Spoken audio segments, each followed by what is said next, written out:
नमस्कार दोस्तों, अभी हम बात करेंगे जो हमारा पावर ट्रैक यूरो 50 ट्रैक्टर है उसके साथ हमने जोड़ा हुआ है हाइड्रोलिकली रिवर्सेबल एमबी प्लाउ और वो भी डबल फरो के साथ। तो आज हम बात करेंगे ये एमबी प्लाउ हमारा पावर ट्रैक यूरो 50 के साथ कैसे जोड़ते हैं, कैसे उतारते हैं, ट्रैक्टर में कौन कौन सी सेटिंग उपलब्ध है इस इम्प्लीमेंट के लिए और इम्प्लीमेंट के ऊपर कौन कौन सी सेटिंग उपलब्ध है।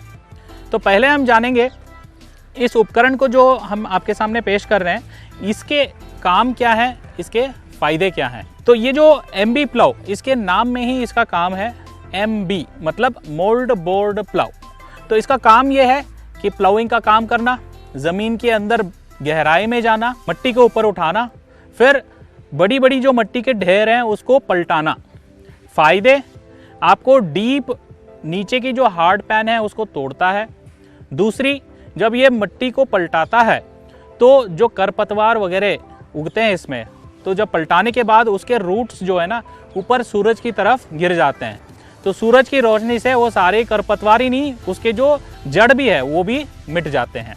तो अगली बार जब आप इसमें रोटोवेटर या कल्टीवेटर चलाते हो तो आपकी सीड बेड प्रिपेयर हो जाती है। कहा जाता है कि ये उपकरण हर 2 साल में एक बार आपको चलानी है, जिससे क्या है नीचे की जो हार्ड पैन है उसको तोड़ती है। बारिश होता है, जो पानी आता है तो पानी की जो पेनिट्रेशन है ग्राउंड वाटर लेवल में भी बढ़ जाता है, ताकि जो पौधे लगाते हो तो उसको पूरे सीजन तक नमी मिलती रहती है। तो आइए इस उपकरण को कैसे जोड़ते हैं उसके बारे में चर्चा कर लें। पहले जब आप उपकरण को जोड़ते हो तो लेफ्ट वाली लोअर लिंक यहाँ पे जोड़ते हो, फिर राइट वाली लोअर लिंक उस तरफ जोड़ते हो, फिर टॉप लिंक जोड़ते हो। तो आप सोच सकते हो कि लेफ्ट वाली क्यों लगाओ, राइट क्यों नहीं। लेफ्ट वाली क्यों पहले जोड़ते हैं, क्योंकि लेफ्ट में जो ये लेवलिंग रॉड होती है, लिफ्ट रॉड, इसमें एडजस्टमेंट होती नहीं है। तो पहला वाला जो पिन है आप आसानी से लगा लेते हो। तो राइट साइड वाली जो लोअर लिंक है वो दूसरी हम बाद में जोड़ेंगे, क्योंकि इसके अंदर जो ये लेवलिंग रॉड मिलती है इससे क्या है, अगर आपको यहाँ पिन लगाते टाइम ये लोअर लिंक को ऊपर नीचे करनी पड़ी तो आसानी से आप करके जोड़ सकते हो। और आखिर में आप ये टॉप लिंक पिन के साथ जोड़ोगे। ध्यान रहे, जब आप टॉप लिंक जोड़ोगे तो इसमें जो कंपनी से जो मिलती है टॉप लिंक की पिन, जो कैटेगरी 2 की पिन मिलती है यूरो 50 में, वही पिन डालें। अगर आपने पतला पिन या बोल्ट वगैरह डाल दिए तो उसमें प्ले आ सकता है। तो प्ले आने से क्या है, आपकी हाइड्रोलिक सेंसिंग ट्रैक्टर की ठीक से काम नहीं करेगी। तो जोड़ तो लिया, अभी काम होने के बाद उतारोगे कैसे? बहुत सिंपल है। पहले आप टॉप लिंक खोलोगे, फिर राइट साइड लोअर लिंक और लेफ्ट वाली लोअर लिंक, ठीक उल्टा जैसे आपने जोड़ा था। क्यों? क्योंकि फिर से देखिएगा ये टॉप लिंक तो खुल जाता है, फिर राइट साइड वाली जैसे ज़मीन पे आप रखे रहते हो तो थोड़ा बहुत इसको लूज करके पिन को निकाल दोगे, आखिरी वाली तो अपने आप निकल जाती है। तो दोस्तों अभी बात करेंगे इस उपकरण में और ट्रैक्टर में सेटिंग कौन कौन सी है। तो पहले देखिए, जो मेन सेटिंग ट्रैक्टर की तरफ आप देखोगे तो वो है टॉप लिंक सेटिंग। तो टॉप लिंक सेटिंग जब आप इसको टाइट करोगे तो क्या होगा, आगे वाली जो फरो है वो नीचे की तरफ जाएंगी और पीछे वाली फरो जो है ऊपर की तरफ जाएंगी। तो इसकी जो सक एंगल होती है, यहाँ देख सकते हो, नीचे देखिए, ये बार पॉइंट की जो सक एंगल होती है वो नीचे की तरफ जाएगी, मतलब पेनिट्रेशन लेवल बढ़ा सकते हो आप। वही चीज़ अगर आप इस टॉप लिंक को खोलने लगोगे तो क्या होगा, ये वाली फरो थोड़ी ऊपर आएगी और वो वाली फरो नीचे जाएगी। तो ज़मीन के हिसाब से, मट्टी के हिसाब से, जैसे आपकी ज़रूरत होगी वैसे आप इसकी सेटिंग टॉप लिंक से कर सकते हो।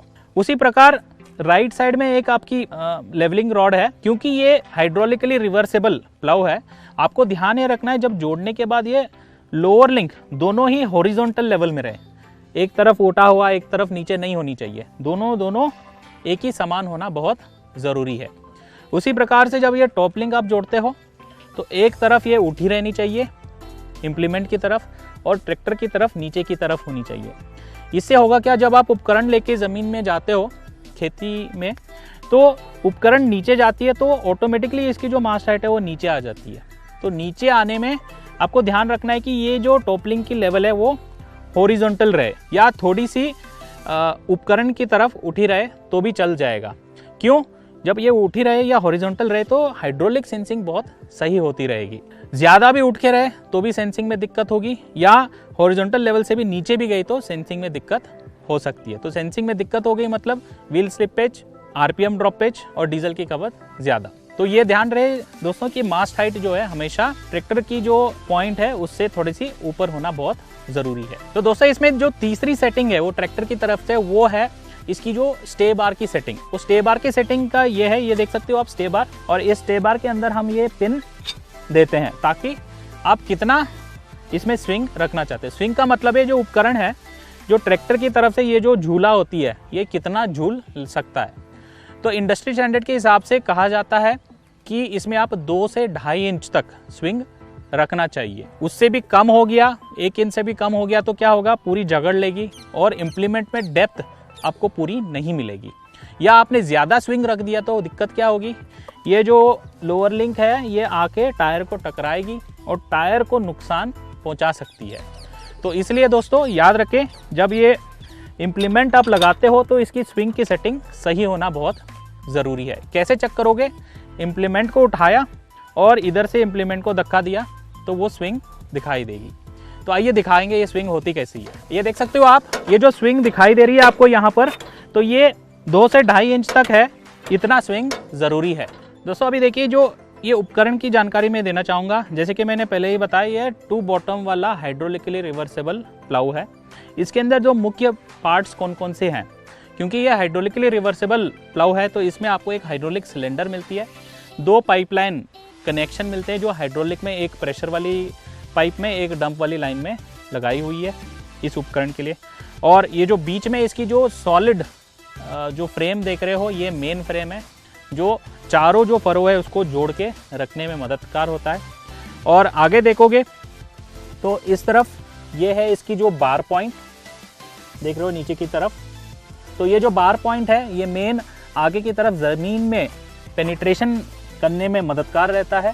और ये बार पॉइंट कहा जाता है जो शेयर प्लेट है, इससे ये 2 से 2.5 इंच बाहर की तरफ होना बहुत ज़रूरी है। अगर ये हार्ड सॉइल में है तो, सॉफ्ट सॉइल में है तो आप 3 से 4 इंच भी बाहर रख सकते हो। और ये जो शेयर प्लेट बताता है कि इसकी जो विड्थ ऑफ कट कितनी होनी है, ठीक। और ये जो बड़ी सी जो बोर्ड देख रहे हो, इसी को बोलते हैं मोल्ड बोर्ड। ये जो बोर्ड है ये मोल्डेड है और इसका फायदा ये है, जब ये शेयर मिट्टी को काटता है तो मिट्टी इसमें चढ़ जाती है। मिट्टी चढ़ के आगे की तरफ जब ट्रैक्टर मूव करता है तो ये मिट्टी उल्टी होके गिर जाती है, तो मतलब ये रिवर्स होके गिर जाती है, पलटाने में मदद करता है मिट्टी को। पीछे की तरफ आप देखोगे तो पीछे जो ये फ्रेम दिख रही है इसको फ्रॉग बोलते हैं। ये फ्रॉग का काम ये है, ये जो मोल्ड बोर्ड है, बार पॉइंट है, आपकी शेयर है, हाँ, इन सब को बांध रखने में मददगार रहता है। इससे भी बहुत अच्छा चीज़ ये करता है, ये जो पीछे की तरफ ये जो देख रहे हो पट्टी, इसको बोलते हैं लैंड स्लाइड। तो इसका काम ये है, जब ये इम्प्लीमेंट गहराई में जाके काम कर रही होगी तो इसको एक गाइड की तरह ये मददगार रहेगा ताकि उपकरण स्विंग ना ले, हाँ, लेफ्ट में या राइट में, सीधे का सीधा ही पेनिट्रेशन में काम करते हुए चलती रहे।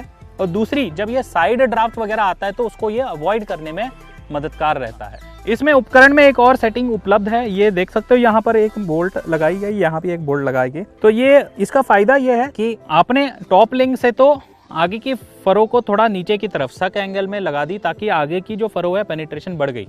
तो होता क्या है कि पीछे की फरो जो है थोड़ी सी ऊपर उठ जाती है, अगर उसकी एंगल आप सेट करना चाहोगे तो इसको थोड़ा सा टाइट कर लो, जिसके कारण क्या होगा, पीछे की फरो भी ज़मीन में लगना स्टार्ट करेगी और वो भी पेनिट्रेशन सही देना स्टार्ट करेगी।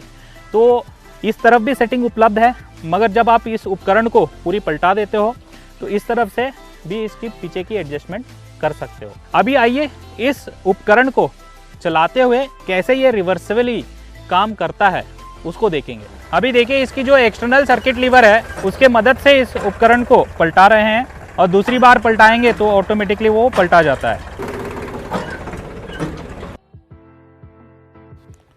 दोस्तों अभी हमने जान लिया कि इस उपकरण को ट्रैक्टर के साथ कैसे जोड़ते हैं, कैसे उतारते हैं, ट्रैक्टर में कौन कौन सी सेटिंग है, उपकरण में कौन कौन सी सेटिंग है। अभी बात करेंगे इस उपकरण का फ़ायदा क्या है, स्पेशली जो रिवर्सेबल हाइड्रोलिक रिवर्सेबल प्लाऊ के फ़ायदे क्या हैं। पहला फ़ायदा तो आपको दिख रहा है कि ऊपर 2 आपको एक्स्ट्रा फरो मिल रहे हैं। ये एक्स्ट्रा फरो की जो वजन है ऑटोमेटिकली ये नीचे जो फरो जो ज़मीन में काम करेंगे उनके ऊपर एक्ट करेंगे, मतलब जो ज़मीन में जो पेनिट्रेशन लेवल है ये सबसे ज़्यादा रहेगा compare to non reversible plough. और दूसरी चीज़, ये रिवर्सेबल होने के कारण आप जब भी इसको जुताई करना स्टार्ट करते हो, एक स्पेशल मेथड है, उसका नाम है साइड बाय साइड मेथड। वो वाली मेथड इससे कर सकते हो जो नॉन रिवर्सेबल प्लाऊ में आप बिल्कुल ही नहीं कर सकते।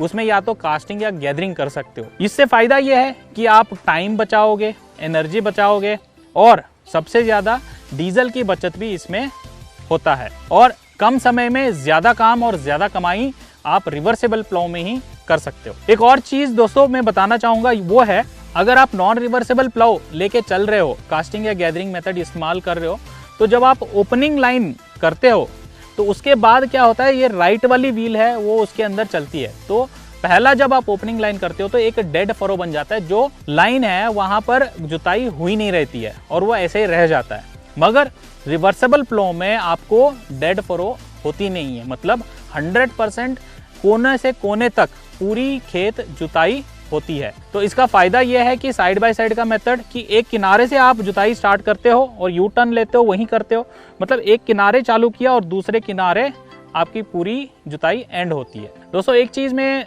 ज़रूर बताना चाहूँगा जो इम्प्लीमेंट की सेटिंग और ट्रैक्टर की सेटिंग में, वो है जब इतनी भारी उपकरण आप ट्रैक्टर के साथ चलाते हो तो एक चीज़ आपको ध्यान देना पड़ेगा, जब ये ज़मीन में जाके काम करेगी जहाँ बहुत ही हार्ड सॉइल है तो रेयर टायर में आपको वजन बढ़ानी पड़ती है, नहीं तो टायर की स्लिप होने के संभावना ज़्यादा होते हैं।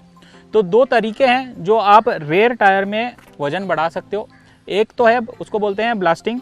कास्ट आयरन की वेट मिलती है, वो पीछे आप बोल्ट निकाल के यहाँ जोड़ सकते हो, जिससे टायर में वेट ढल जाता है दोनों टायरों में, जिससे ट्रैक्शन बढ़ जाती है। तो उससे क्या होगा, व्हील स्लिप नहीं होता और जुताई सही तरीके से करेगा और टायर की नीयत भी बनी रहती है और डीजल कम खाता है। और दूसरा बहुत ही आसान तरीका है ब्लास्टिंग करने का, वो है वाटर ब्लास्टिंग। मतलब इस टायर के अंदर आप 75% तक पानी भरोगे और 25% तक इसमें हवा भरोगे, जिससे क्या है, वेट बढ़ जाता है और पानी आपको हर तरफ उपलब्ध होता है, तो आसानी से आप इसमें ब्लास्टिंग कर सकते हैं। आइए दोस्तों, वाटर ब्लास्टिंग कैसे करते हैं, इसकी प्रोसेस क्या है, इसमें क्या करना है क्या नहीं करना, उसके बारे में जानकारी आपको देना चाहेंगे। टायर में वाटर ब्लास्टिंग करने के लिए सबसे पहले ट्रैक्टर के रियर एक्सल पे जैक लगा के ट्रैक्टर को पूरा ऊपर उठाना होता है। ऊपर उठाने के बाद हम ट्रैक्टर के टायर से हवा को निकालते हैं।